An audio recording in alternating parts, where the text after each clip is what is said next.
Okay, this is going to be a short video on the rest of the stuff that we have to cover in Chapter 10, which is going to be inertia and conservation of energy. All right, this is where we left off yesterday, where we were talking about how to calculate the rotational kinetic energy.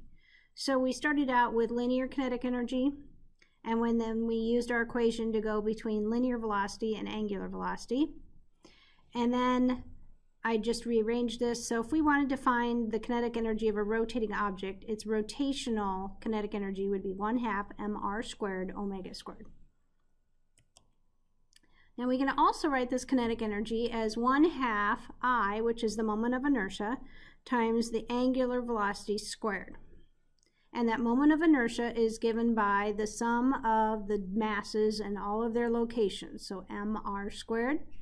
And this is going to change depending on what kind of an object it is, because the moment of inertia would be different. If we would think about having a pencil, better make sure I get the right utensil. If I would have a pencil and I would try to rotate it here, pencil's pretty light and it's going to rotate back and forth pretty quickly, so its moment of inertia is small. If I were to do the same thing with a meter stick, its mass is larger and its length is larger, which means it's going to be much harder to rotate, so its inertia is going to be larger.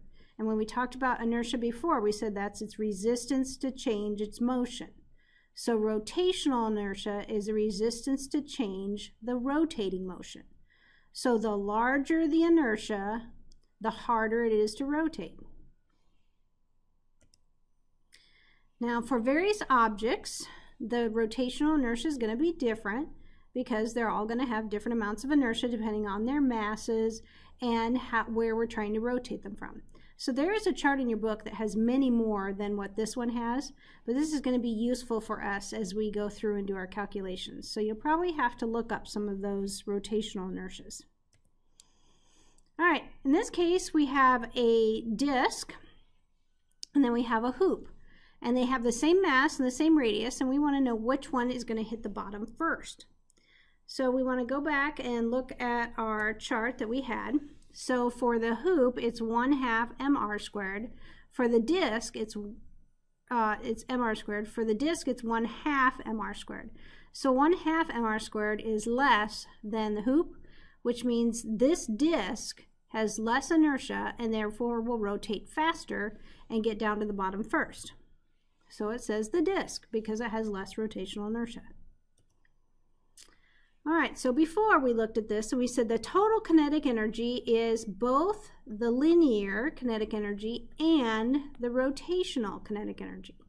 So this equation we're going to be using to solve several of our problems. So in this case, we have a meter stick. It's rotated about the 50 centimeter mark. So locate the rotational inertia of the meter stick. So 1/12 m times L squared. So 1/12 times the mass times the length. And I changed it to meters. And I get 0.018 kilogram meter squared. So this is the label that we're going to use for rotational inertia. How would that inertia change if the meter stick were rotated about its end? Well, if it's rotated about its end, its radius is going to be larger. Therefore, the inertia would be larger. And we can see when we looked up the meter stick that now its inertia is going to be 1/3 ml squared. And that 1/3 is bigger than 1/12. So the inertia is going to be larger. Now, why would a tightrope walker carry a long stick? Well, if you think about trying to walk on a balance beam, if you were going to walk along, typically you hold your arms out to help stabilize you. So if we had a long stick, that's the same kind of concept. We're going to have a large radius. If we have a large radius, that increases the inertia. So if it increases the inertia, it's going to be harder to rotate. So it's going to make us more stable. Now we have a lawnmower that has a flat rod-shaped blade that rotates around its center. So if we wanted to find the kinetic energy, for the rotational kinetic energy, I would do 1/2 inertia times angular velocity squared. And I looked up I, and it's 1/12 ml squared times omega squared. So I did 1/12 the mass times the length squared. I had to change this 3,500 revolutions per minute into radians per second, and that's where this comes from, the 2 pi divided by 60. Then I square that, and when I multiply all this out, I got 2200 joules, and since it's kinetic energy, it would be labeled in joules. Now, if all that kinetic energy were transferred into potential, that means the kinetic energy would be equal to the potential, and potential is mgh. So here's my kinetic that I solved for, plugged in my mass, plugged in g, and I found my height to be 35 meters. Now we're going to do one that's rolling down a ramp, and you'll have one very similar to this in your assignments, just got different numbers. So if we wanted to find the total kinetic energy